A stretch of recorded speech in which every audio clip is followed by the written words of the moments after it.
Dos Fundente Fundación, 2R Radio, Tejiendo Cultura y Ventana Indiscreta presentan Conversaciones con el Cine. Desarrolla contenido y modera José Urbano. Director, arquitecto Jorge Enrique Santa Cruz. Producción, Dreamforce TV. Bien, buenas noches. Hoy estamos en un programa muy especial porque estamos con los 3 años del estallido, que arrancó exactamente el 28 de abril. Hoy es 25. Entonces tenemos a 3 invitados de primera línea. Nunca estuvo mejor dicho la frase, porque son 3 invitados de primera línea. En primer lugar tenemos a Carolina y a Mayra, que están en una misma cámara. Bienvenidas, Mayra y Carolina. Hola, buenas noches. Gracias, José, por la invitación y por el espacio. Hola, ¿cómo están? Muchas gracias por la invitación. Y tenemos a don Rolando Quintero, de quien nos conocemos hace mucho tiempo, y está en estos momentos en vivo en Puerto Resistencia. Bienvenido, maestro Rolando. Sí, muchas gracias por la invitación. Efectivamente, aquí estamos en el territorio de la memoria colectiva de la lucha digna. Rolando, usted en este momento están en un acto allí en Puerto Resistencia. Sí, de hecho, toda esta semana hemos estado en actividades preparatorias y al mismo tiempo que preparatorias, pues también artísticos, culturales. Nada nuevo desde el 2021. En este territorio que es ahora un integrador de comunidad, proponemos precisamente eso de construcción de paz a partir del territorio a través de la propuesta cultural, artística, de encuentro familiar. En este momento hay una proyección de cine para niños y niñas de todas las edades. Estamos actualizando la acuarela del Monumento de la Resistencia y en eso estamos como preparatorios para el Festival 28A en T-3 días, con una pues cantidad de artistas y otros eventos que complementan la jornada Festival 28A, que la quisimos dedicar a la paz del Cauca. Bueno, antes de empezar a los 3 invitados, vamos con las diapositivas. Quiero darle a los que están conectados un contexto, ¿no? El 21 de noviembre del 2020 hubo una marcha que recuerdan que nos metieron toque de queda por la noche. Eso fue como el preámbulo, 21 de noviembre del 2020. Vino el toque de queda por la noche y la cosa quedó pendiente. Luego vino el 28 de abril del 2021, donde hubo una gran marcha, de las marchas más multitudinarias. Estoy en una reunión, qué pena. Y allí, ese mismo día, el 28 de abril, más o menos a las 11 de la mañana o a las 8 de la mañana, derribaron la estatua, y eso quizás dio como ambiente para lo que vino después, el paro de 3 meses. El mapa de la resistencia, ustedes me corregirán si me falta alguno. Sobre alguno. Rolando, cerrá el micrófono cuando estemos aquí y lo abrís cuando vas a intervenir, por favor. El mapa de la resistencia incluye Sameco, Paso del Aguante, Portada del Mar, Loma de la Dignidad, Glorieta de la Lucha, Resistencia de la Luna, Puente de las Mil Luchas, Apocalipso, Puerto Madera, Nuevo Latir, Puerto Resistencia, Meléndez y Uniresistencia al sur en Univalle. Ese es más o menos como el contexto que quiero darle pues a los asistentes. Ahora sí entramos en materia. Mayra y Carolina, Mayra es la que trabaja en Siloé, la que estuvo en Siloé. Sí, ¿Cómo fue la cosa? Cuéntame, que estamos tratando de reconstruir el asunto. Bueno, pues nada, me presento, mi nombre es Mayra Mueces, hice parte del bloqueo del sector de Siloé, particularmente en la nave, participé activamente pues los meses que estuvimos en el bloqueo. Pues nada, hice parte de todo el tema del liderazgo en el tema de la olla comunitaria, de todo el tema de la articulación que había que hacer entre los jóvenes para que pues pudiéramos entender un poco el por qué estábamos bloqueando, ¿no? Porque creo que eso era como lo más importante que nosotros estábamos haciendo, un bloqueo, pero con qué propósito lo estábamos haciendo. Entonces, pues fuimos desarrollando todo este tema, tanto cultural, tanto como pedagogía, como estudio dentro del punto de resistencia y empezar a entender del por qué estábamos como levantando esas voces a lo que estaba sucediendo claramente. Entonces, pues sí, hice parte, digamos, de todo este proceso y todo lo que sucedió también dentro del estallido social y toda la violencia, el ataque que hubo de la policía hacia nosotros, los muertos que nos dejó prácticamente, digamos, en este caso, que fueron muchas personas, muchos jóvenes que murieron en esos enfrentamientos y que pues de antemano yo vi. No lo está diciendo, digamos, una persona que digamos, pertenecía a un conflicto, porque la mayoría del concepto que tenía la gente eran que eran vándalos, que eran jóvenes que querían hacer daños, pero pues lo habla de este lado, que fue una persona que se incluyó a esta actividad siendo una lideresa social desde una iglesia cristiana y que decidió participar en el paro con jóvenes de una manera activa, para poder implementar como que la pedagogía y todo este tema, digamos, este contexto de defensa a la vida también, porque pues era insólito que policías llegaran a disparar, era insólito que jóvenes con escudos inocentemente creyeran que ese escudo iban a evitar las balas y que lastimosamente perdimos amigos, ¿sí? Amigos que en el camino los mataron, los asesinaron, pero que hoy en día, en este caso, los recordamos y seguimos como en esa memoria de no perder esa esencia de quién somos, de quienes fuimos y de quienes seremos en adelante. Entonces, feliz por otro lado, porque a través de eso pues nacieron muchos líderes sociales y todo el tema de Siloé en este caso, ese paradigma de que Siloé es violento, que Siloé es un sector de violencia, de microtráfico, perdón, y demás, se está quitando porque pues estamos implementando mucho el tema turístico, el tema social, donde los jóvenes ya están empezando a entender por qué deben de mejorar el territorio y cómo podemos escucharlos, ¿sí? Como que no cerrar esas brechas a los que quizás en su pasado se equivocaron, pero que de alguna otra manera aportan y que ahorita son mis amigos, que ahorita son jóvenes que quiero, que aprecio con todo mi corazón, y ver esa transformación que hizo el estallido social es maravilloso. Y pues nada, en la conmemoración de esto es como que también vienen esos sentimientos, digamos, de poder recordar todo lo que pasó, porque fue algo que en mi caso personal yo viví en las 24 horas, siempre estuve ahí y pude evidenciar, porque era como también esa reportera que todo lo grababa, todo lo denunciaba, todo lo documentaba, todo lo grababa y demás, y tengo registros de todo lo que sucedió.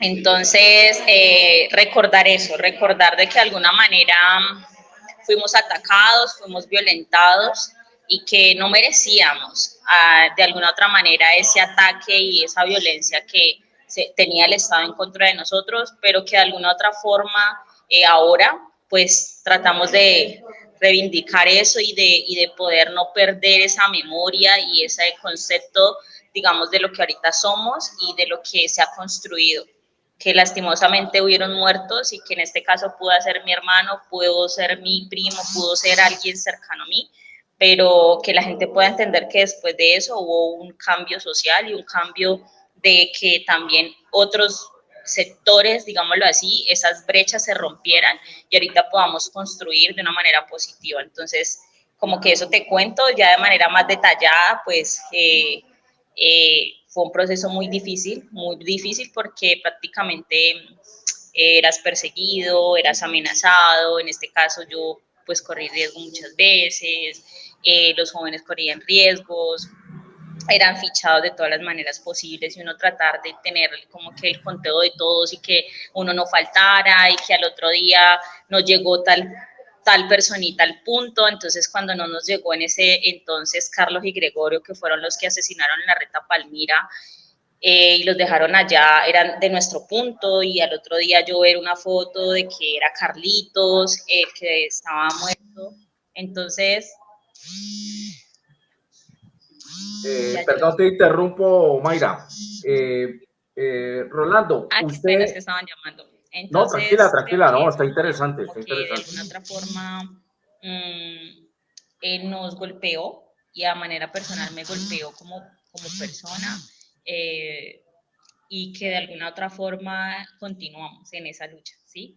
Continuamos en esa lucha de transformaciones, de levantar la voz, y de que esas personitas que hoy quizás ven como un referente a todos los líderes sociales, digamos a Caro, en este caso un testimonio brutal, a Papas, que ha llevado un proceso de años también, es algo de admirar, pero que también de alguna otra forma esta conmemoración vale la pena y hay que seguirla recordando de una manera positiva y de una manera para seguir cambiando y transformando nuestro entorno. Rolando,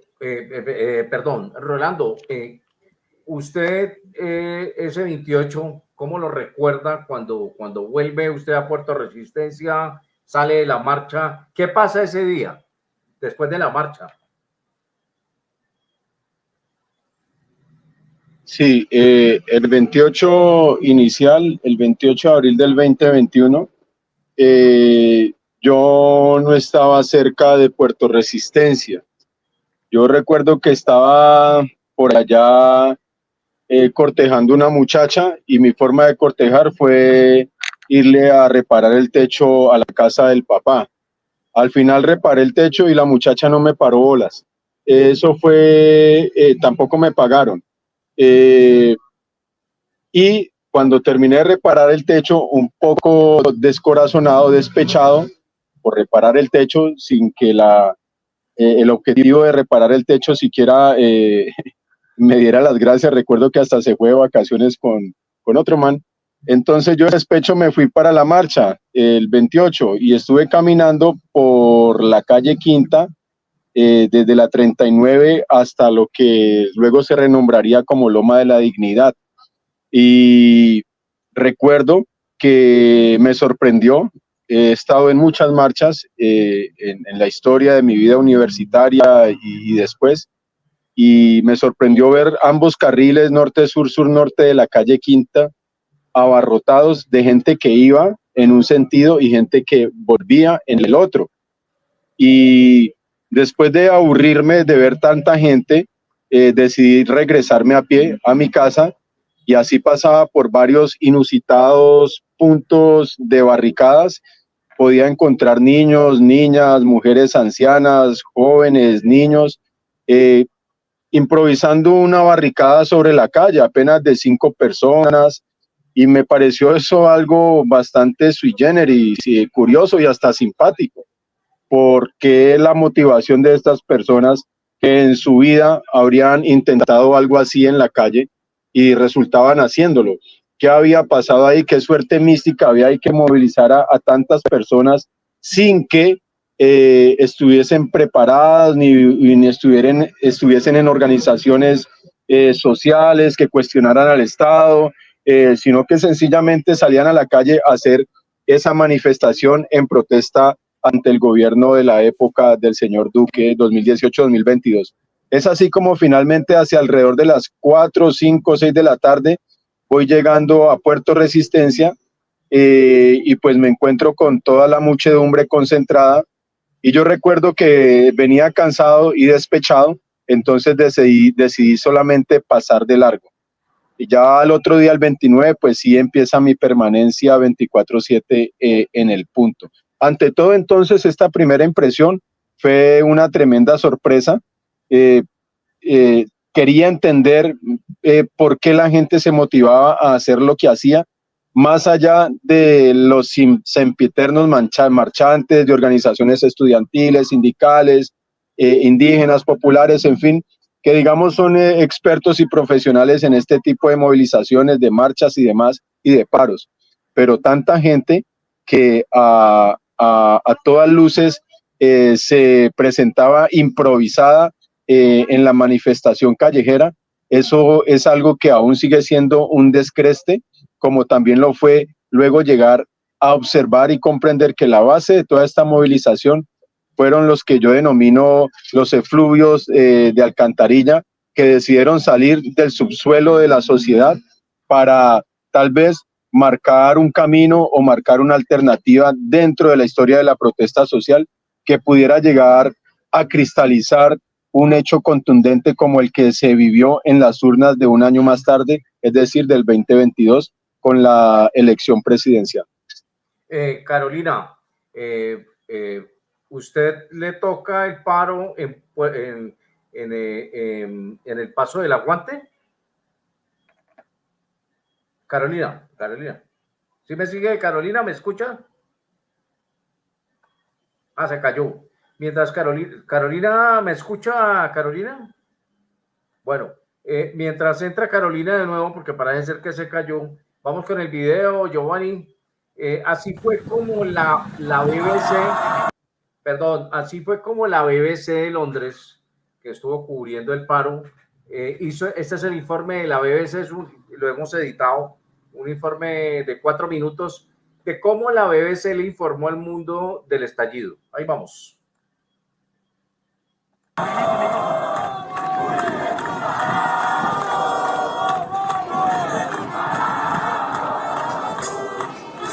Esto es Puerto Resistencia, una rotonda en un barrio marginal de Cali. Aquí, los manifestantes del paro nacional armaron un fuerte de defensa que celebra la diversidad del movimiento de protesta que paralizó a Colombia. Un fuerte lleno de fiesta y jolgorio que a veces sufre violencia y duelo. O sea, el ambiente es tenso porque se sabe que estamos asustados. En Colombia nos están matando. No es justo que vos en el día tengas tranquilidad y en la noche tengas miedo a salir a la calle, miedo a me moví hacia la esquina, que ya no podamos ver un policía porque todos queramos salir a correr. Estas han sido las protestas más violentas en la historia reciente de Colombia. Decenas de civiles han muerto y miles de casos de abuso policial han sido denunciados. Las autoridades dicen estar investigando, argumentan que algunos fueron en legítima defensa y aseguran rechazar la violación de derechos humanos. Los choques entre manifestantes y policía son el resultado de una larga tradición de desconfianza, sobre todo en barrios como Agua Blanca, el distrito de Cali, donde está Puerto Resistencia. Nos cansamos, como los jóvenes alzamos la voz, la comunidad también se vino con los jóvenes. Cali es una de las ciudades más diversas de Colombia y acá es donde probablemente más se note. A esta zona de la ciudad llegaron cientos de miles de desplazados de la violencia. La inmensa diversidad étnica de la población determina las fiestas de la resistencia. Hay madres, hay abuelas, hay niños por ahí, hay niños, hay jóvenes, están los de la primera línea, el señor, adultos mayores. Los líderes del movimiento se hacen llamar la primera línea. Están en varios puntos de bloqueo del país y su única arma, dicen, son las palabras y algunas rocas. ¡Tapen bien! Entonces aquí hay otros muchachos de la primera línea cuidando el centro pues, de la resistencia. Son jóvenes que tienen dificultades para entrar al sistema educativo y laboral. Ellos llevan el bulto más pesado de la intensa desigualdad que sufre Cali. Esta es una de las joyas que está detrás del búnker, pues, que hacemos acá. En la esquina está la otra olla. Ella nos colabora también, ella es una de las señoras que nos colabora todos los días.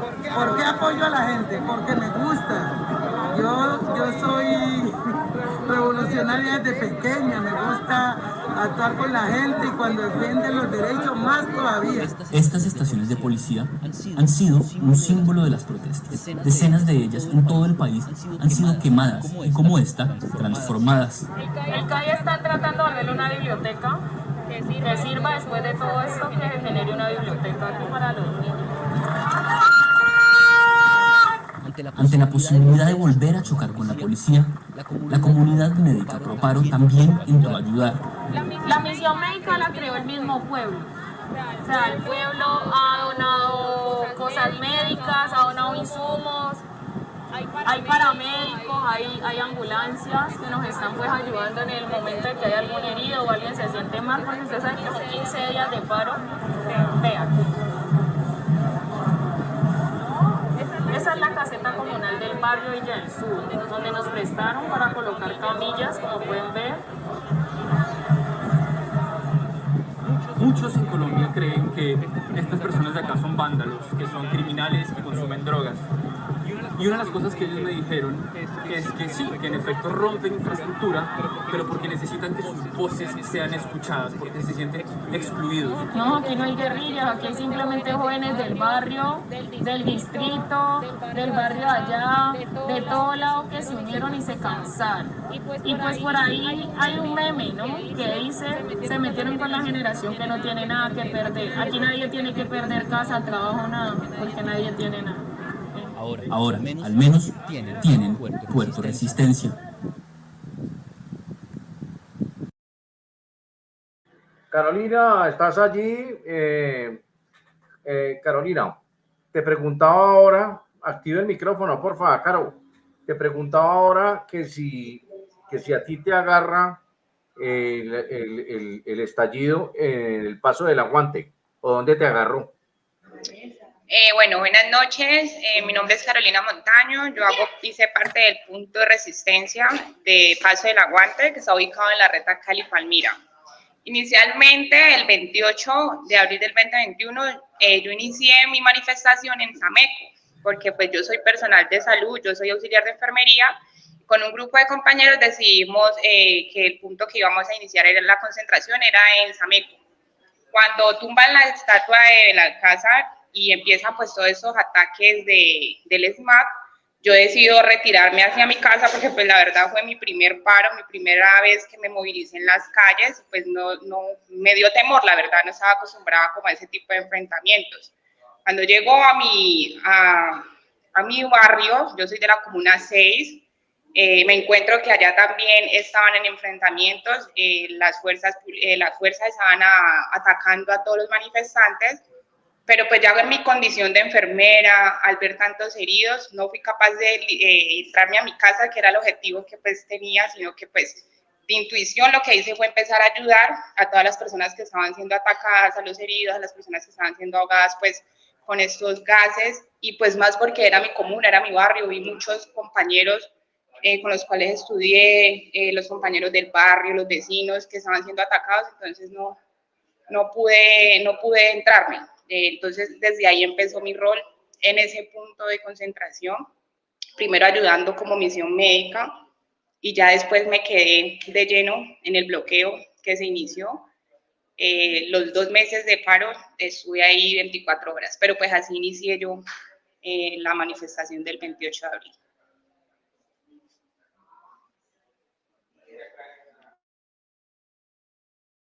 Perdón. Mayra, ¿sigue conectada a tu lado, Carolina?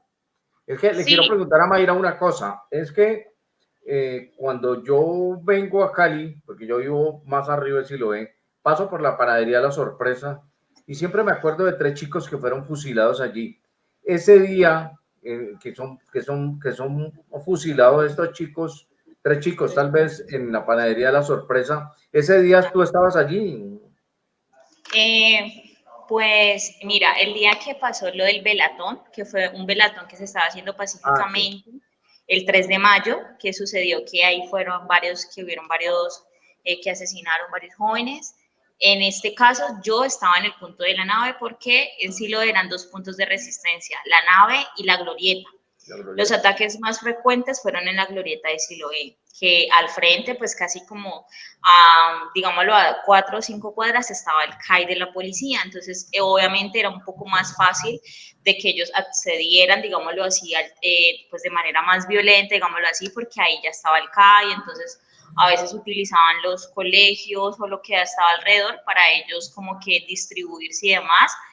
Entonces, lo que pasó el 3 de mayo es que estábamos en la velatón estábamos en la Velatón y regularmente yo estaba en la nave. En ese entonces yo tenía unos insumos médicos porque pues a mí me donaban el tema de gasas, el tema de todo ese tema de botiquín y demás, cuando pasaban estas ciertas cosas, ya que teníamos puntos de atención para los jóvenes, porque a veces nos daba hasta temor llevarlos a los puestos de salud, porque a veces los chicos desaparecían, no los atendían, no los querían atender y demás. Entonces habían esos puntos de atención de médicos, que habían médicos y paramédicos del mismo territorio también, y también de otras partes que venían como a ayudar en ese momento. Lo que pasa ese día, yo me bajo hacia la glorieta para saber qué pasa, porque empiezan a sobrelevar helicópteros, se fue la energía, y yo en ese momento, cuando llegué a la glorieta, me quedé como prácticamente atrapada y no podía salir porque pues la policía estaba casi que rodeando, en este caso Siloé.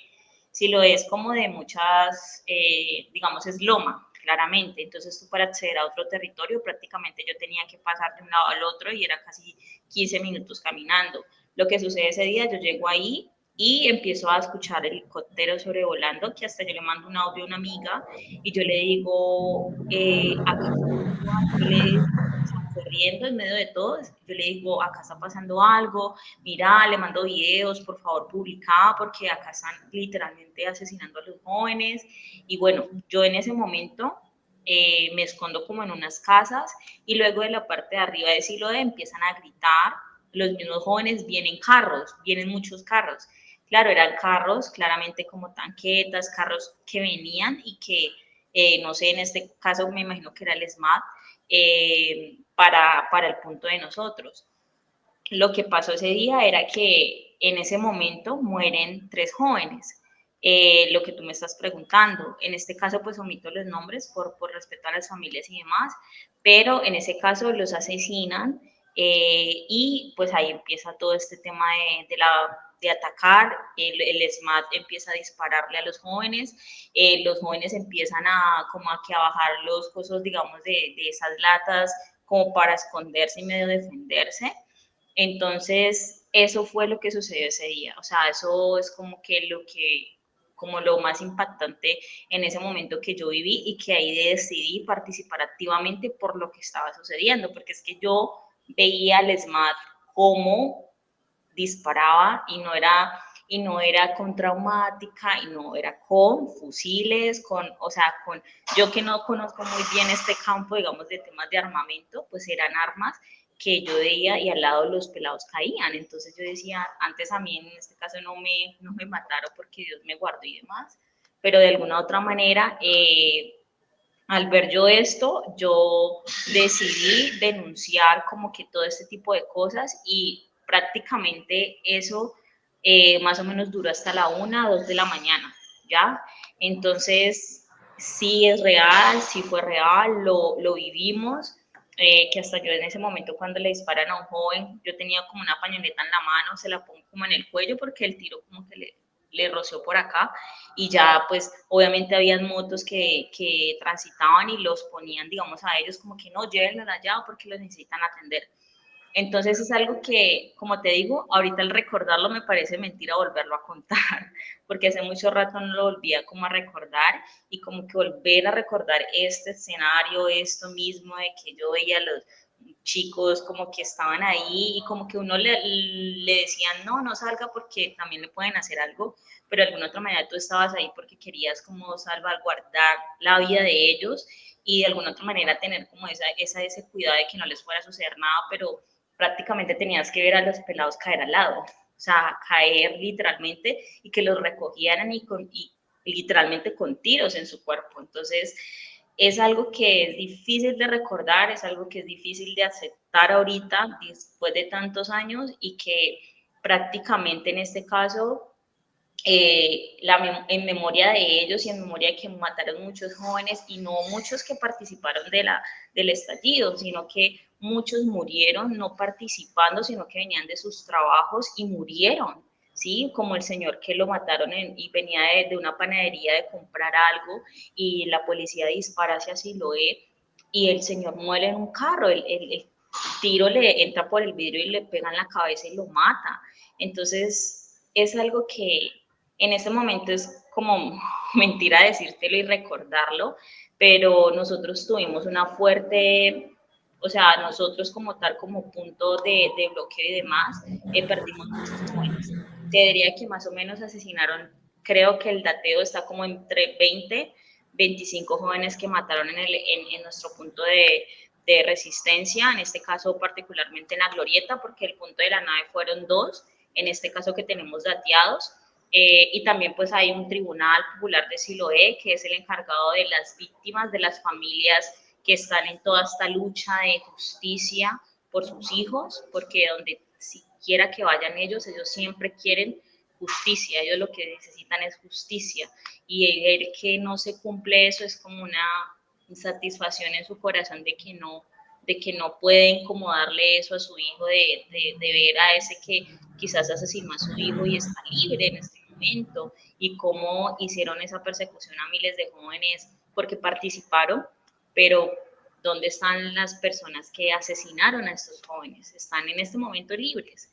Entonces, es más o menos lo que te puedo contar, digamos, en el caso de lo que vivimos, camionetas entrando al territorio, ambulancias entrando con armamento, personas que entraban al territorio queriendo saquear, porque decían que en Siloé las noticias eran, en Siloé están robando, en Siloé están saqueando el Superinter, no, eran personas que se disfrazaban, personas que llegaban como que a sabotear el punto de bloqueo, y obviamente eran civiles, digámoslo así, y llegaban de alguna otra manera a incitar eso y a promover eso. Entonces por eso decían, en Siloé están robando, en Siloé quemaron el Dollar City, y eso no fue así. En Siloé literalmente fueron personas infiltradas que enviaban, externas al territorio, que enviaban para que sucediera todo esto, y que en la madrugada pasara pues todo esto, digamos que cuando veían todo lo del tema de los saqueos y demás, y todo esto llevaba a que llegaran los policías a disparar y demás. Entonces, es como eso, de alguna otra manera fue algo real, fue algo de que como lideresa, digamos que participé desde los 16 años en el tema, como te hablo, del cristianismo, porque a veces la gente me pregunta, pero, o sea, una persona diferente que te hable, un joven que participó en una primera línea o que pertenecía de pronto al conflicto, te lo cuenta, una persona que literalmente estaba en otro campo muy diferente, que no va a salir a decir o a promover la violencia como muchos medios pues lo hacían querer ver, que éramos violentos, que éramos pandilleros, que éramos gamines, que éramos personas que queríamos saquear, que éramos ladrones, y yo decía no. Entonces a veces a uno le tocaba dar entrevistas y mostrar la cara y en eso poner riesgo, porque pues uno ponía más en riesgo a los jóvenes que salían delante de una cámara. El salir delante de una cámara te genera riesgo también, de alguna otra manera, pero a veces había que salir y decir y denunciar a los medios nacionales, internacionales,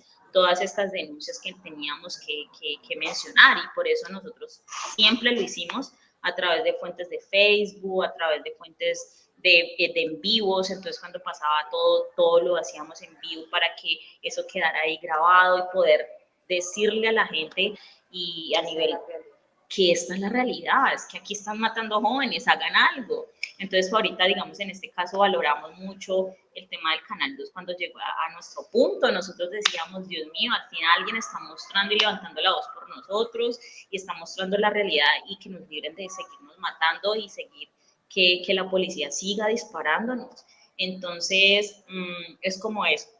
Es una realidad que se vivió, es una realidad que golpeó mi territorio, es una realidad que prácticamente llevamos en el corazón, si me lo preguntas a mí.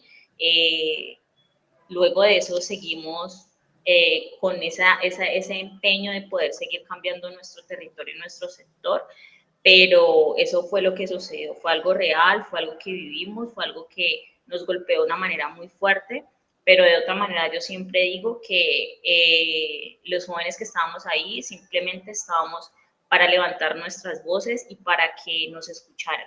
Y lastimosamente perdimos nuestros compañeros y cayeron en medio de esta violencia que generó el Estado hacia nosotros, porque creo que fueran evitado esto de alguna otra manera actuando con otro proceder. Creo que la guerra no incita más guerra, porque entonces yo quiero mostrar mi poder, y cuando no sé si recuerdo, era Zapatero el que dio la orden, hizo esto, a incitar a la guerra, a incitar a matar prácticamente seres humanos. Entonces yo digo, algo está mal en este estado, en este gobierno, algo está mal. Yo que no me gusta la política, yo que no soy amena a nada de esto, yo decía, es los dirigentes y el Estado y el poder que se quiere tanto demostrar que tiene sobre Colombia, que decidió asesinar. Y eso hay que tenerlo claro. Asesinaron a muchos jóvenes y en medio de esto murió mucha gente inocente, muy inocente también, hay que reconocerlo, pero de alguna otra manera fueron familias que quedaron afectadas y dañadas por ese hijo que perdieron, por esa hermana que perdieron, por esa hija que perdieron, y que de alguna otra manera fueron personas que ahora no están. Pero ¿y cómo se sigue en esa memoria? Con lo que seguimos haciendo en los territorios. Y creo que esa es una clave fundamental de lo que cada líder y lideresa social se continúa haciendo. Y ojalá que lo sigan visibilizando, porque lastimosamente no tenemos medios de comunicación que visibilicen lo bueno y lo positivo de lo que hacen los líderes, y que no muchos hacen teniendo el dinero o lo monetario, pero que de alguna otra manera el amor hacia lo social, hacia el cambio que queremos, es desde del corazón, y que de alguna otra manera, como hoy no me pasa a mí, como hoy no le pasa a alguien más, pero cuando toca a esa persona, ahí sí lo van a entender un poco. Entonces, es eso como lo que puedo contarte un poco, y ya no sé qué sería más. Muy bien, Rolando. ¿Me escucha, Rolando? Rolando, visto 3 años después, eso que empezó como una cosa espontánea, terminó muy organizado con las líneas, la comida. ¿Cómo fue esa organización sobre la marcha, Rolando? Pues esa organización sobre la marcha tuvo para mí 2 factores determinantes. Primero, como yo la llamo, la comandante necesidad. Parafraseando un poco el decir del establecimiento, a cargo pues del gobierno Duque y todo lo que su política social representaba, que en una palabra era una total desidia, desenterado de las realidades sociales de la mayoría de la población colombiana. ¿Cómo era posible que el señor que está llamado a conocer los asuntos económicos de la nación no sepa cuánto es el costo de una canasta familiar? Es decir, la alimentación básica de las familias en el país. Este señor Carrasquilla no tenía ni idea cuánto era el costo de esa alimentación. Eso era apenas una expresión radiográfica de la esencia de esta política, que más bien era una política antisocial, de espalda a la mayoría de la población colombiana. Entonces, desde ahí, desde esa necesidad que se plantea en los que se llamarían o terminarían configurándose como los puntos de resistencia, es que se empieza a dar una incipiente organización.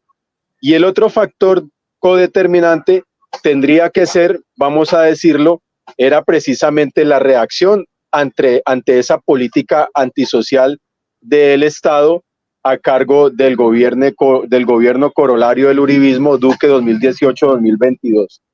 A ver, uno podía llegar a los puntos de resistencia, y voy a hablar para no cometer ligerezas específicas y propiamente de Puerto Resistencia, donde estuve. Podía llegar y ver tamaño desorden en los primeros días, que inclusive a nosotros se nos llegaba a podrir la comida de tanta que llegaba.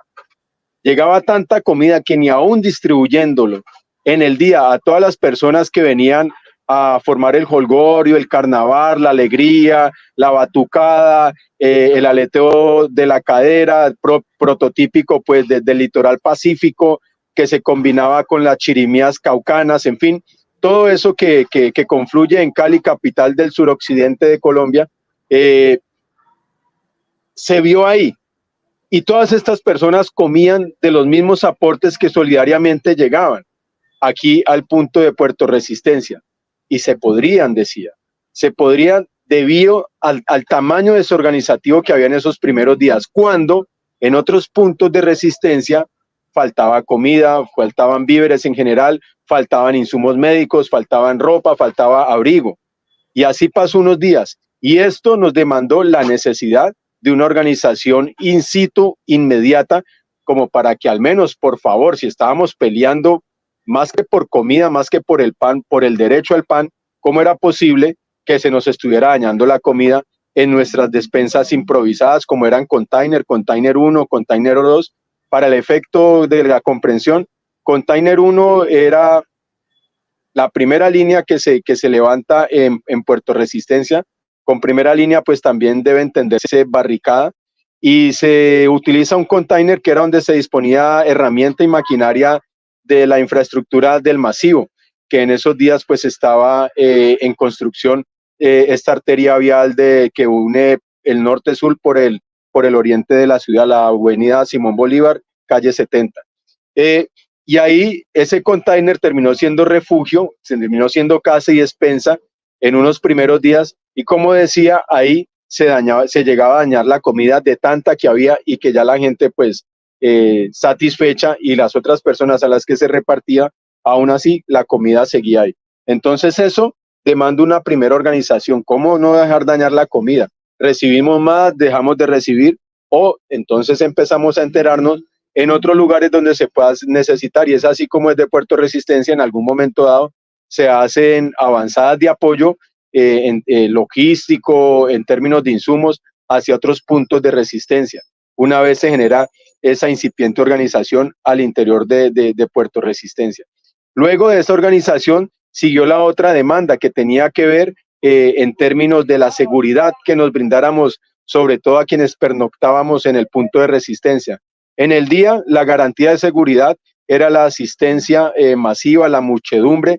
En la noche también, sin embargo, con los días, la pernoctancia en términos de cantidad de gente empezó a disminuir. Eso hizo entonces que se generaran mejores dispositivos de seguridad, sobre todo para cuidar las fronteras del punto de Puerto Resistencia, con las distintas barricadas que más o menos hacían una especie de círculo concéntrico, teniendo por centro precisamente lo que sería más adelante el Monumento de la Resistencia. Por esos días hay que recordar que el monumento se inaugura un domingo 13 de junio del 2021, después de 19 días de construcción, donde se involucraron 2 días en lo que fue su arte pictórico. Es decir, 7 días de hacienda fatigante de parte de improvisados ruceros, otros oficiales trabajadores de la construcción, que después de terminar su jornal en las torres que ocuparían los sectores, las poblaciones de Ciudad Jardín y otros sectores privilegiados acomodados de la ciudad, venían acá a empeñar solidariamente su sudor, su esfuerzo para terminar construyendo el monumento. Entonces, todo eso necesitó una organización que de alguna manera se fue dando con los días a partir, insisto, de la necesidad y a partir de la convicción de mantener la protesta ante un gobierno de política antisocial.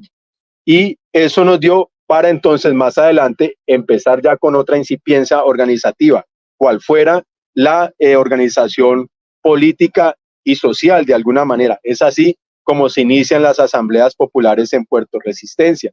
Se empieza a hablar de muchas cosas, de lo que es el gobierno, de lo que tenemos que hacer como pueblo, de que tenemos que mirar cómo generar nuestros propios candidatos. Incluso desde los primeros días, desde la primera semana, se empieza ya a pensar en posibilidades para las elecciones venideras del año entrante, es decir, del 2022.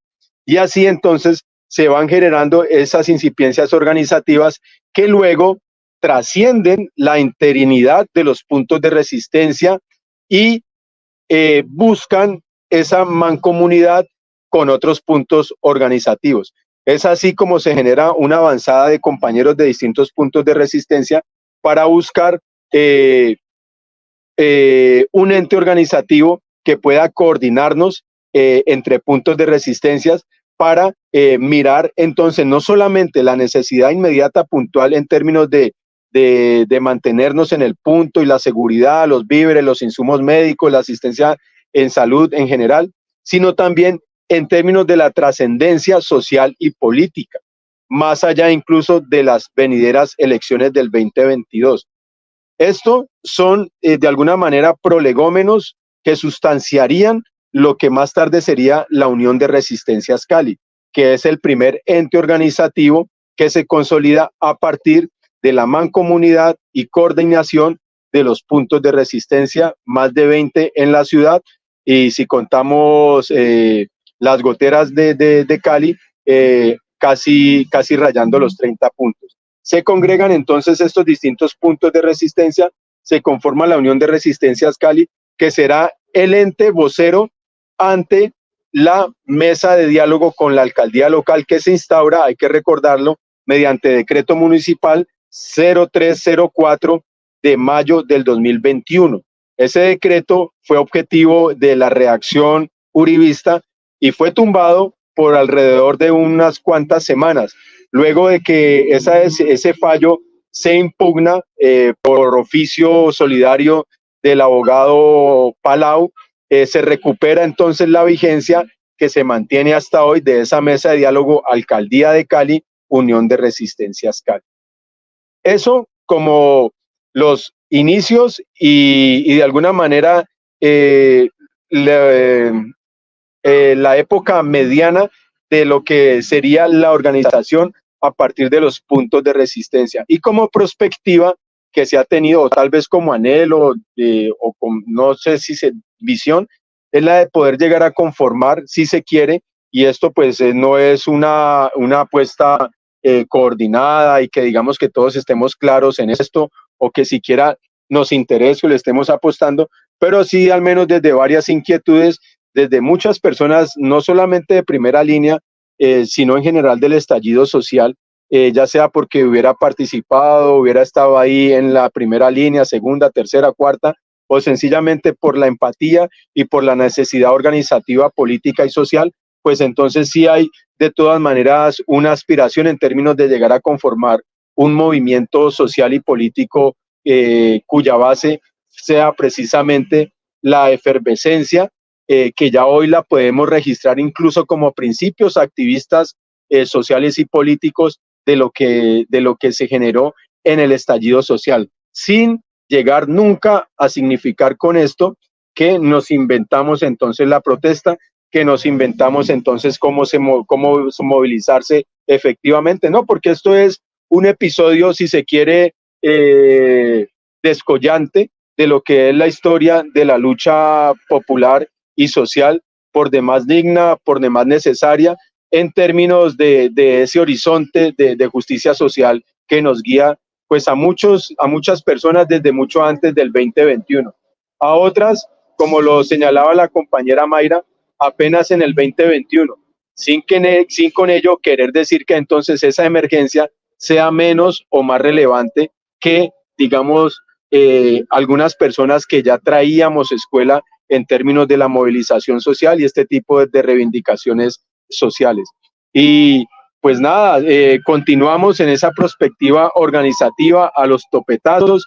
Es muy complicado, les cuesta a las compañeras cuadrar a los carelocos para una foto. Más fácil se cuadra King Kong con toda su prole por allá en la isla desconocida para esa foto que cuadrar a los carelocos, la base de la primera línea, para de alguna manera satelitar en torno a una idea aglomerante fuerte en términos de lo social y político, como pudiera ser la organización a través de un movimiento social y popular dentro de los términos de ley que nos permite la legislación colombiana, que no como partido, pues aunque también pudiera ser, pero mencionando eso, Layo, la diferencia en términos de camiseta, es decir, partido es un poco más restringido, si se quiere un poco más monolítico en términos de ideología y de procederes, que la idea de movimiento también consagrada en nuestra legislación en términos electorales.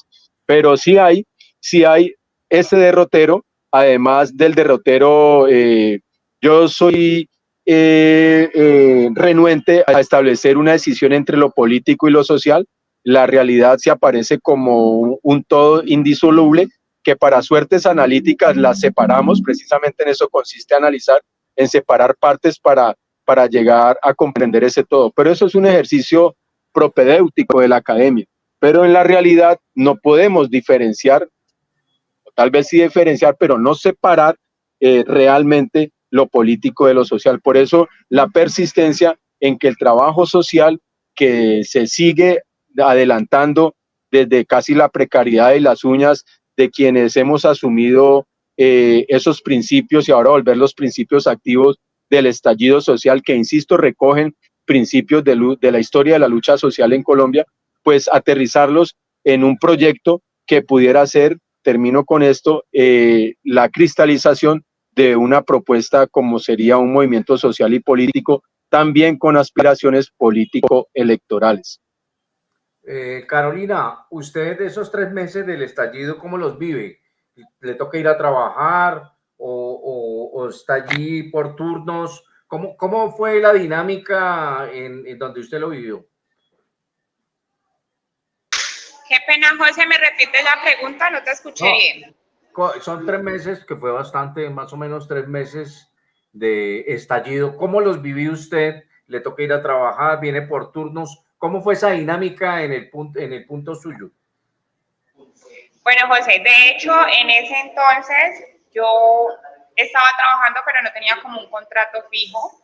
Estábamos como por prestación de servicios. De hecho, eso fue una de las cosas que me incentivó a salir el 28 de abril del 2021 a las manifestaciones, porque pues la verdad el trabajo del personal de salud no está bien reivindicado, perdón, o sea, no se le da el valor que se le debería de dar, nos contratan por prestación de servicios, no nos pagan salud, bueno, todo ese tipo de cosas. Entonces, la verdad no es que me estuviera perdiendo de un día mucho, de hecho estaba trabajando por medio de un home care, donde llevaba más de 2-3 meses que no nos pagaban, ¿sí? Y pues ya cuando empecé a participar de las manifestaciones, el primer día, el segundo día y todo lo que se vivió me hizo como abrir los ojos y decirme, no, aquí me voy a quedar, ¿sí? Porque es que yo merezco, yo y todos mis compañeros merecemos un contrato digno. No es justo que tengamos que trabajar en las condiciones que trabajamos, en horarios extensos, trabajando con las uñas, porque a veces ni los implementos de bioseguridad no los garantizaban. Entonces, esa fue una de las cosas que, pues, la verdad, yo no volví. La verdad, no me estoy perdiendo de nada. Yo me merezco algo mejor. El personal de salud se merece algo mejor. Y este es el momento en que vamos a quedarnos aquí, vamos a manifestarnos y vamos a sacar esto adelante para que nos puedan aprobar la reforma, tanto de la salud y la laboral, que nos iba a beneficiar mucho al personal de salud. Entonces, digamos que el trabajo hasta ahí llegó. Yo me metí de lleno al punto, participé del bloqueo. Empecé, como te digo, como misión médica. Ya después la mayoría eran jóvenes de mi barrio, pero en el momento que se empezaron como a buscar esas salidas a esa problemática, ¿sí? ¿Qué vamos a hacer? Sí, ya bloqueamos, pero bueno, de ahí para allá, ¿qué se viene? Y empezamos como a organizarnos, como a hacer el pliego de peticiones, como unificar con los otros puntos que se habían formado, buscando las mesas de diálogos con el gobierno. Entonces ya empezaron como, ay, bueno, ¿y quién va a hablar? ¿Y quién va a ir a representar? ¿Quién va a llevar esa voz? Entonces, como todos los pelados, como que no, a mí me da pena o yo no sirvo para expresarme en esos espacios. Entonces, ahí fue como yo llegué a ser la primera vocera de Paso del Aguante. Entonces, pues ya era una responsabilidad que tenía, ¿sí? Ya no podía, pues, como abandonar y lo hacía de corazón, de verdad. O sea, lo estaba haciendo porque, pues, dije, sí, definitivamente necesitamos un cambio y pues aquí me voy a quedar. Aparte, todo el tema de los insumos que llegaban al punto, pues me los entregaban a mí, como el tema de tú sabes quiénes son los pelados que se quedan contigo toda la noche, entonces la alimentación también me llegaba, entonces cada día fue adquiriendo más compromisos que me hacían no irme de allí, a pesar de que tengo mi hija, a pesar de que pues tenía mi familia, pero pues ya me metí de lleno y cada día pues viendo de la manera en que nos atacaban, que yo creo que fue lo que más nos hizo a nosotros como que, bueno, se están metiendo con la juventud rebelde, porque pensaron que porque nos mandaron a disparar, nos mandaron a matar, entonces nosotros nos íbamos a amedrentar y ya íbamos a dejar todo ahí, pues se equivocaron porque se metieron con la generación rebelde y nos mataron muchos compañeros que no podía quedar en vano, ¿sí? Eso no podía quedar en vano, entonces yo creo que todo eso cada vez me hizo quedarme más ahí y olvidarme hasta de que tenía un trabajo, de que tenía una familia, de que tenía una hija, no olvidarme de que tenía una hija, más bien seguir luchando para que a mi hija no le tocara esa lucha que me tocó a mí y que me sigue tocando. En el paso del aguante muere este chico Guerrero, ¿no? Sí. A Nicolás Guerrero también lo mataron en una velatón, muy parecido al tema que pasó en Siloé. Estábamos en una velatón, pero los primeros 2 días que nos dejaron más de 13, 14 muertos en el paso del aguante, la reta Cali-Palmira, la 70, bueno, el paso del aguante era bastante extenso. Estábamos en una velatón precisamente ese día y no, las autoridades no respetaron ese homenaje que estábamos haciendo a los caídos que ya nos habían dejado y con velatón y todo llegaron a atacarnos y ese fue el día que asesinaron a Nicolás Guerrero en el paso del aguante. Ya se nos está acabando el tiempo. Rolando, 3 años después, ¿qué queda de este estallido? ¿Qué evaluación se puede hacer también ahora para Carolina, para que la vaya pensando? Va primero Rolando, después, 3 años después, ¿qué nos queda de este estallido ya visto en la distancia? Rolando. Pues en lo personal, un enriquecimiento en términos de la convicción, en términos de la fuerza, más político que nunca, y pues este enriquecimiento pues resultó ilícito para el exfiscal Barbosa. Yo vengo de pagar, son 16 meses de prisión por la mera sospecha, porque en nuestro sistema penal, mientras seas sospechoso, sí te pueden encanar 1 año, 2, hasta 5 años. Ya cuando te van a condenar, se supone que es libre de toda duda y pues te condena. Pero a nosotros, en el caso de los 9, más tarde 10 de Puerto Resistencia, pasamos incluso más de 16 meses, algunos, en prisión, así como otros compañeros y compañeras aún siguen en prisión bajo sindicaciones sin que se resuelva su situación judicial penal. Entre otras cosas, un gran saludo a todos los compañeros en La Picota, en Valledupar, en Medellín, en Palmira, en Jamundí, las compañeras, pues que sufren, padecen y hasta asumen gallardamente el oprobio de la injusticia a partir de un entrampamiento alevoso de lo que aún hace parte del poder detentado desde esa extrema violentista que hoy hace de oposición desleal al gobierno del cambio. Nos queda eso después de 3 años ante todo, pero en mi caso y en el caso de otras personas consabidas y autorreconocidas también y con el rostro de frente, con la dignidad impávida, decimos como primera línea del estallido social. Nosotros no somos una organización delincuencial, es más, ni siquiera estamos organizados, ni siquiera a nivel ciudad estamos organizados, por favor. A mí se me indica o se me señala en un primer momento como cabecilla de la banda insurgente autodenominada Primera Línea Puerto Resistencia. Por favor, si aquí ni siquiera nos conocíamos, es más, hoy por hoy no nos conocemos todos las personas que hicimos parte de este punto de resistencia, y así mismo pasa entre los otros puntos de resistencia.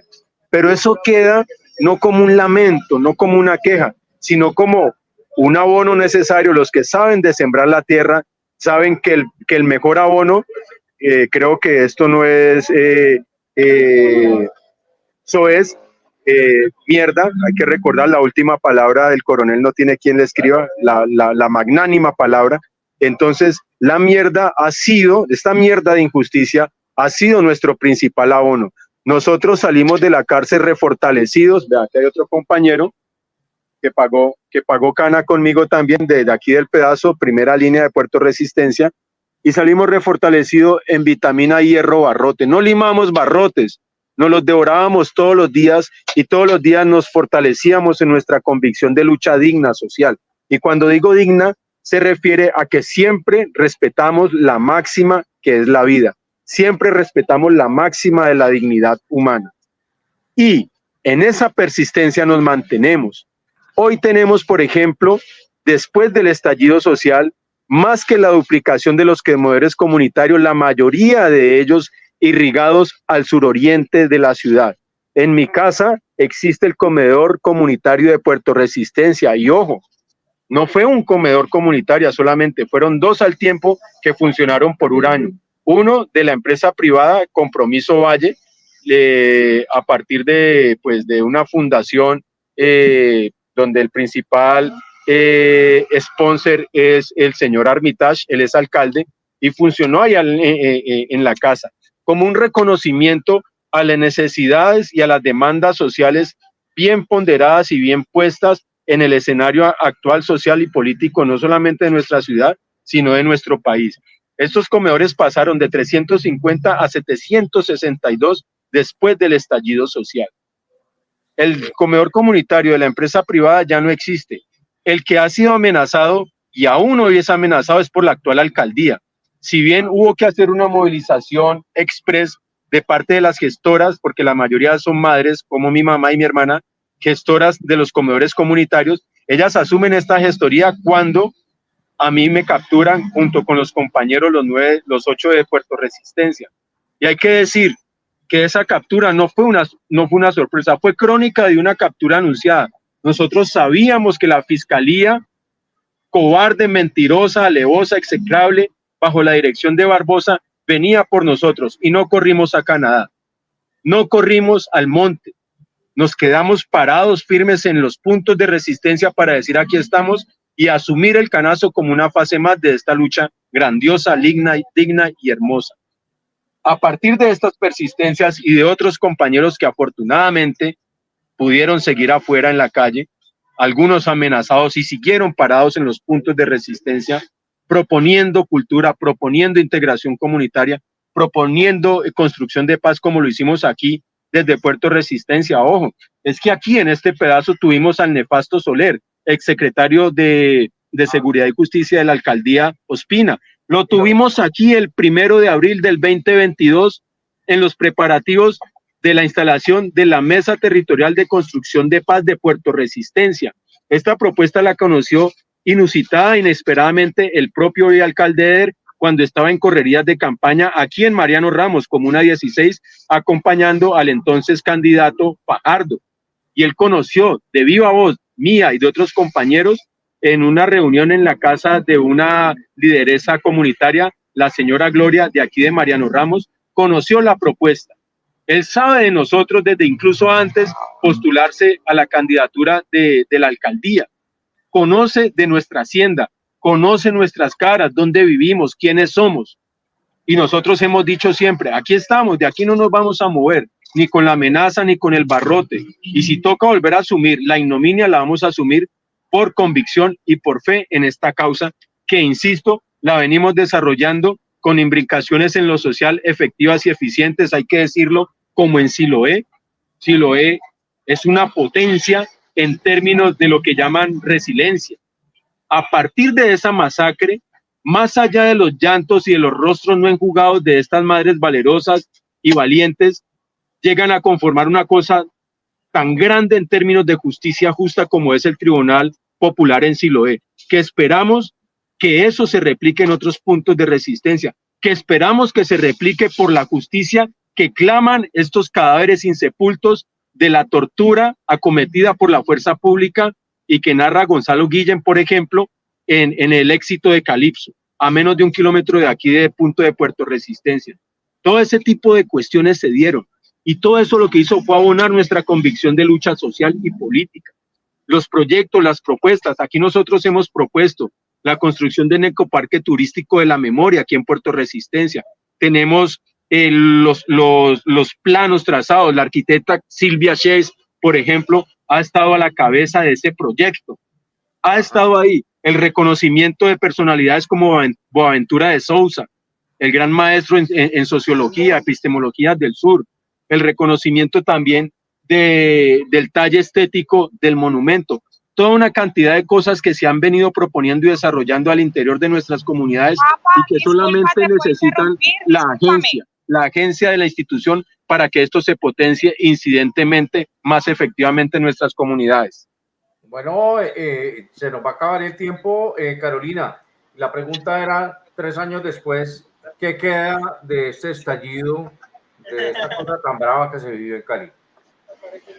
No, pues nada, yo creo que nos queda una experiencia única y más que eso nos queda de todo lo que podemos lograr cuando trabajamos en unidad, de todo el trabajo que podemos hacer desde el poco poder que tenemos y el dinero como muchas élites, pero todo lo que podemos hacer en nuestro territorio, los líderes tan berracos que somos y pues en lo personal, si queremos arreglar un país tenemos que empezar desde casa, desde nuestros barrios, desde nuestras comunas, desde nuestros territorios y así ya irnos pensando de ciudad, de departamento y de país. Pero en todo lo que podamos aportar y contribuir a nuestro territorio, a nuestras comunidades, yo creo que nos quedó ese gran ejemplo y todo lo que podemos hacer cuando trabajamos en conjunto. Nos quedan nuestros presos, por supuesto.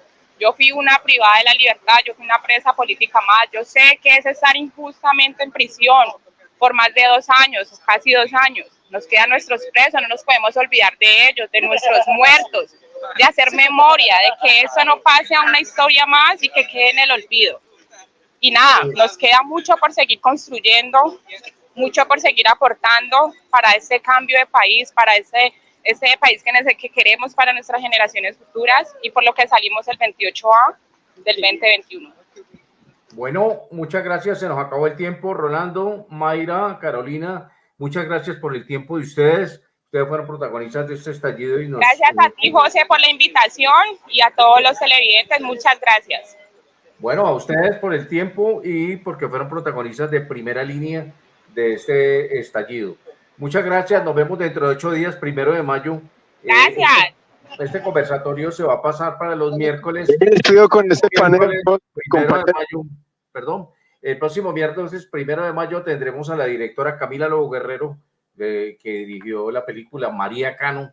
Estaremos hablando de María Cano, estaríamos hablando de cine colombiano, estamos hablando del 1 de mayo, el próximo miércoles a las 8 de la noche. Muchas gracias y nos vemos el miércoles 8 de la noche con María Cano. Que esté muy bien, Rolando, que esté muy bien, Carolina y Mayra.